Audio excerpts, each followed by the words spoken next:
মাত্র 1 মাস আগেও আলোচনার কেন্দ্রবিন্দু ছিলেন পাথরঘাটার লামিয়া আক্তার। গত 6 অক্টোবর বরিশাল ডায়াবেটিক্স হাসপাতালে একসঙ্গে 5 সন্তান জন্ম দিয়ে তিনি সৃষ্টি করেন এক বিরল ঘটনার।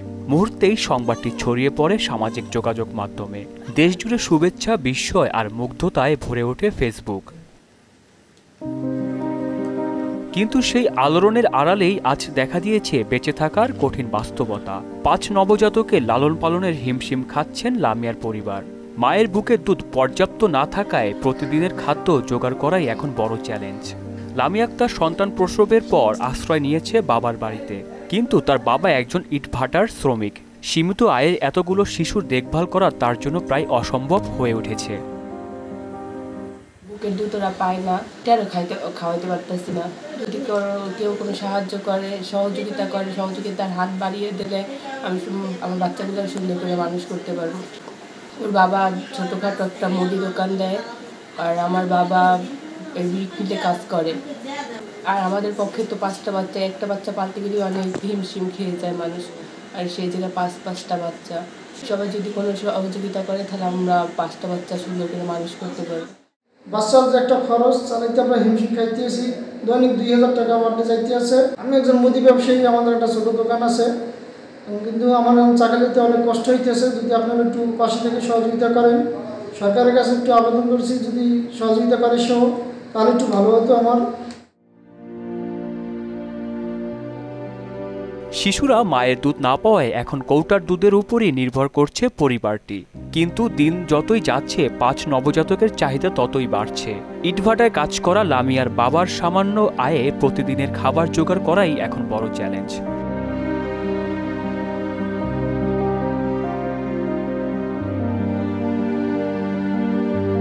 ছয় বছর আগে উপজেলার কালীগুড়ি ইউনিয়নের সিংহেয়ারা কাঠি গ্রামের সোহেলের সঙ্গে লামিয়ার বিয়ে হয়।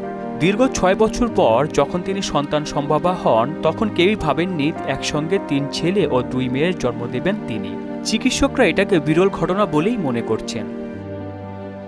এই 5টা বাচ্চার প্রতিদিনের খাবার দাবার সহ প্রয়োজনীয় জিনিসপত্র, প্যাম্পার্স সহ অনেক কিছু দরকার। এখন বর্তমান অবস্থায় যে জাস্ট খাওয়া দাওয়া, যে বাচ্চা পালার মতো শক্তি ওর কিন্তু নাই। কিন্তু ওকে যদি সরকার কর্তৃক বা যদি কেউ ওর পাশে দাঁড়ায়, তাহলে মনে হয় বাচ্চা পালতে আর কষ্ট হইবে না। প্রতিদিন একটা করে দুধ লাগে, তাদের একটা দুধের দাম 840 টাকা করে কেনা লাগে। তা কিন্তু 2 দিন পরে আমি তো দেখতেছি এই কালকে একটা সকাল ভাঙছি, আজকে সকালেই নাই। কিন্তু এরপর প্যাম্পার্স লাগে প্রতিদিন, মনে করেন 5টা তো রাহা লাগে, 5টা বাচ্চার লাগে 5টা প্যাম্পার্স লাগাতে, দৈনিক 110 টাকা প্যাম্পার্স। আল্লাহ 5টা বাচ্চা দিচ্ছে আমার মেয়েরে, আমরা খুব খুশি হয়েছি অনেক সাধনার পরে। ওদের পিছনে আর কি আমাদের অনেক সময় দিতে হয়। উপজেলা স্বাস্থ্য ও পরিবার পরিকল্পনা কর্মকর্তা বলেন, আমাদের সরকারি আর্থিক সহায়তার কোনো তহবিল নেই, তবে চিকিৎসাজনিত যে কোনো সহায়তা আমরা দিতে প্রস্তুত। আমার জানা মতে আর্থিক সাহায্য করার কোনো সুযোগ আমার নাই, তবে সেক্ষেত্রে আমি পরামর্শ দিব যে উপজেলা সমাজ সেবা বিভাগে তারা একটু যোগাযোগ করতে পারে, আর সেক্ষেত্রে আমি সুপারিশ বা অন্য যত সাহায্য করা দরকার আমি করবো ইনশাল্লাহ। উপজেলা নির্বাহী কর্মকর্তা জানান, আমরা বিষয়টি গুরুত্ব দিয়ে দেখছি। মানবিক সহায়তার আওতায় পরিবারটিকে সহায়তা করার পদক্ষেপ নেওয়া হবে।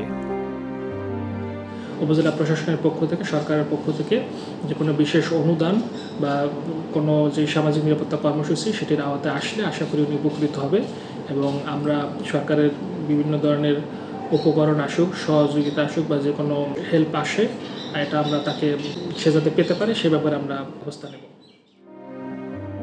এলাকাবাসীরা মনে করেন, আলোচিত এই ঘটনাটির মানবিক দিক বিবেচনায় লামিয়া ও তার শিশুদের পাশে দাঁড়ানোর এখন সময়ের দাবি। নইলে অপুষ্টির ঝুঁকিতে পড়তে পারে নবজাতকদের জীবন, আর বিপর্যস্ত হতে পারে একটি পুরো পরিবার।